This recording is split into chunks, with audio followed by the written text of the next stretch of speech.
Messieurs les chefs d'État et de gouvernement, Monsieur le Président de la Banque africaine de développement, Monsieur le Président de la Commission de la CEMAC, Mesdames, Messieurs, je voudrais tout d'abord souhaiter à vous-même, ainsi qu'aux délégations qui vous accompagnent, une chaleureuse et fraternelle bienvenue à Yaoundé, en même temps qu'un agréable séjour parmi nous.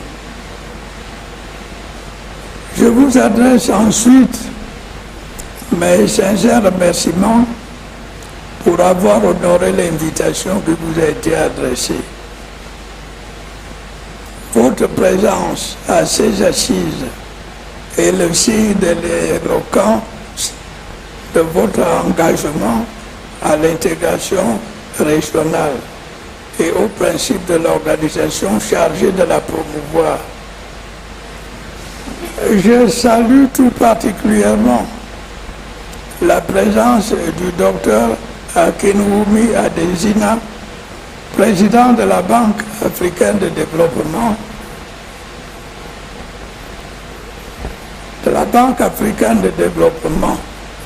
ainsi que celle des représentants de la Banque mondiale, du Fonds monétaire international et de la France. Votre assiduité à nos côtés est à la fois appréciée et hautement bénéfique.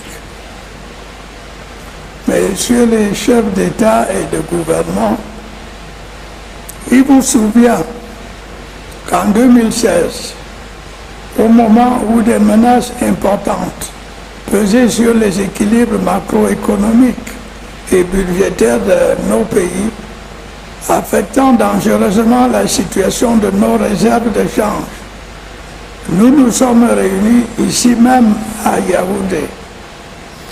Nous avons alors pris d'importantes résolutions pour juguler la crise qui s'annonçait. Il y a lieu de constater, pour s'en féliciter, que 3 ans après, la plupart de nos États les ont mises en application. D'autres sont en voie de le faire.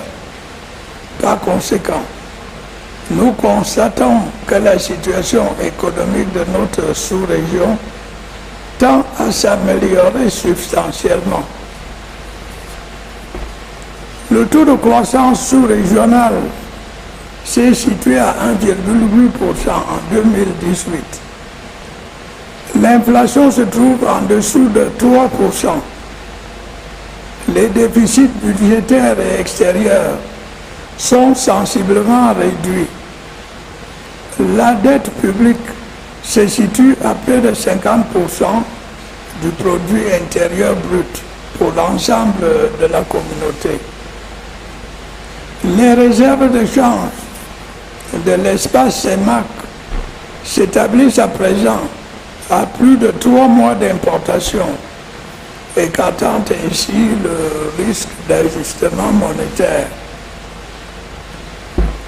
Messieurs les chefs d'État et de gouvernement, s'il est indéniablement admis que l'orientation de la situation économique et financière de notre sous-région va dans la bonne direction, il n'en demeure pas moins que des vulnérabilités subsistent.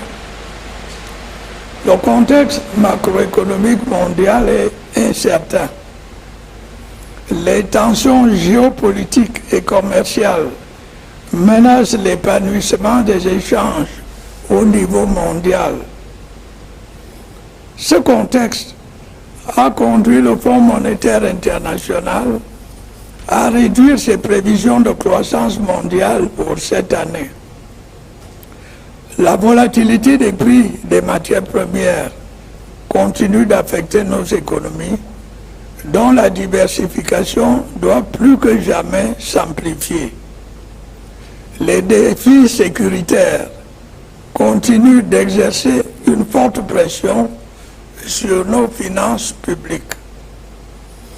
Il est dès lors permis de penser que que les présentes assises nous donnent à nouveau l'occasion d'échanger et d'arrêter des mesures complémentaires pouvant consolider le redressement économique de notre sous-région. Ceci en ayant à l'esprit que notre objectif commun demeure l'accélération de la croissance pour répondre aux attentes légitimes de nos populations et particulièrement des jeunes en matière d'emploi.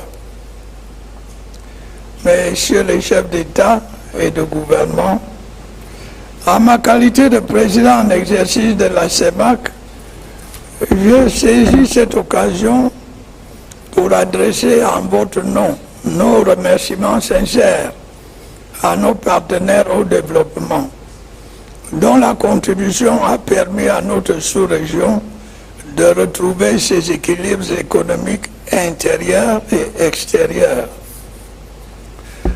Je salue particulièrement l'action de Madame Lagarde, ancienne directrice générale du Fonds monétaire international. Je sais gré par ailleurs à la Banque mondiale, à la Banque africaine de développement, à l'Agence française de développement pour leurs importants appuis budgétaires et le soutien aux réformes structurelles.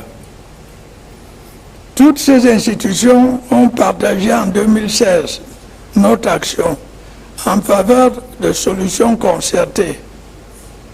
Leur précieuse contribution est une fois encore sollicitée pour que les pays de la CEMAC accèdent comme ils le désirent au statut d'économie émergente. Notre sous-région, vous l'aurez constaté, reste déterminée à poursuivre ses efforts de développement durable et de progrès, en dépit des multiples obstacles qu'elle pourrait rencontrer. Notre sous-région veut demeurer résiliente, elle veut demeurer debout, elle veut demeurer un pôle de stabilité et de prospérité. Je vous remercie.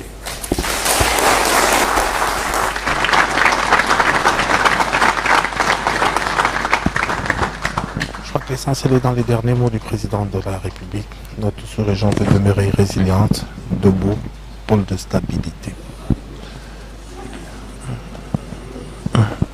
Eh bien, la cérémonie sur le plan officiel est donc va connaître un break, parce que les chefs d'État vont se retirer tout à l'heure pour le huis clos.